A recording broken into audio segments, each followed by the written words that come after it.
don't fuck with a god.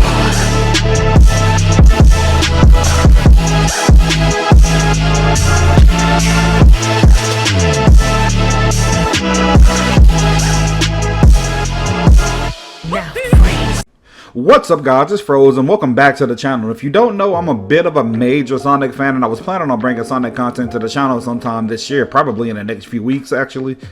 But decided to talk about the Sonic Frontiers trailer they released. Well, the past two trailers actually that released. I've been seeing a lot of shit online, but I haven't actually just sat down and really watched the trailers or like kind of dissected them, which I'm not gonna do here today. I'm just gonna kind of give my opinion on what I've seen so far. So yeah, in terms of the open world, I've been seeing a lot of shit online saying the open world looks bland and the open world looks this and that, and y'all are right. If it's just this, then this opinion on this video will be null and void. If the open world in this Sonic game is just this, then that's fine.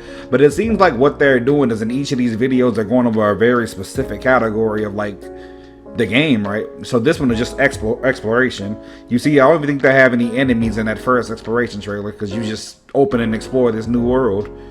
So they didn't show any like cities or villages or some shit like that because they weren't focused on that yet.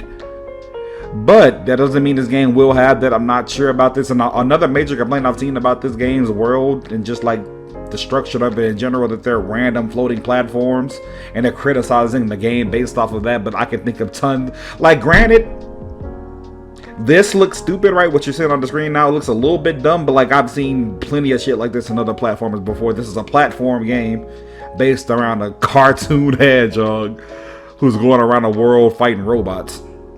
So of course, like, floating platforms are right, like that makes sense, right, in this world because we've seen them in other Sonic games and other platformers in general, right?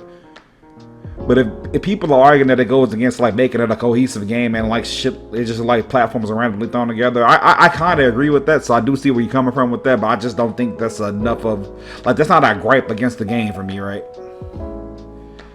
And yeah, that's pretty much all I have to say about that. But the combat, I think the combat of this game has a lot of potential. It looks a little bit rough around the edges, so hopefully they can smoothen out some of the animations and probably get some good like sound effects and all that shit going when in final release. But I think for what I'm seeing, this combat looks pretty solid. I've always wanted a Sonic game besides Sonic Unleashed where you go around and like actually engage in combat with Sonic, but like not make it the main focus, but like just to have a more heavily combat focused Sonic game is something I've always wanted. That is good. Also, why I'm playing as a regular Sonic and not a werehog, which I didn't really mind that much. Again, sorry if this video is like a bit all over the place. It's a bit impromptu, and I also didn't really write a script or nothing like that. I'm just pretty much talking about what I've saw so far. But I'm like, all in all, I'm pretty hyped for the game. It looks very interesting to say the very least. Also, this is another point I wanted to address. People are saying, a lot of people are saying this is like one of those Sonic fan games. Like you see a lot of the fans posts online, and like you do realize that Sega has become a company that really listens to the fans, or at least they try to listen to the fans. Like they take our feedback into consideration a decent bit, and they embrace the fan game culture of Sonic, right? And they have people who go through and look at these Sonic videos, right? Like when a fan game gets a trailer or something on YouTube, or people are talking about it, or generates a lot of buzz online, they go look at that feedback that the game generates, right? And a lot of that feedback says that, man, I wish the next Sonic game was like this. And now you get what you asked for, which in my case, like, let's say that the game was just like this, and like there's no hub world, no like NPCs or anything to talk to, and it's just this gameplay but more polished. I'm fine with that.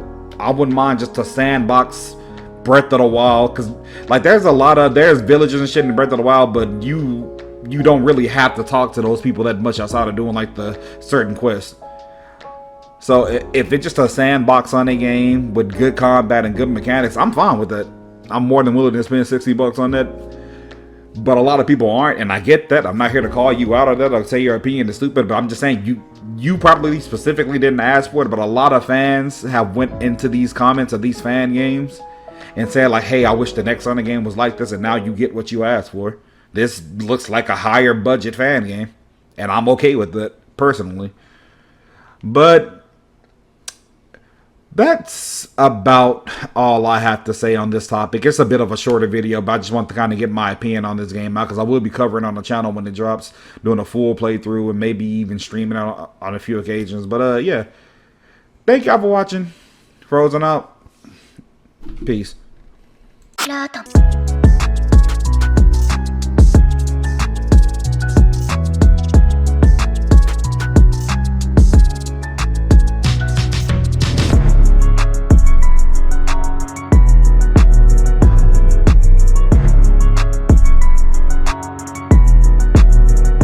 Freeze.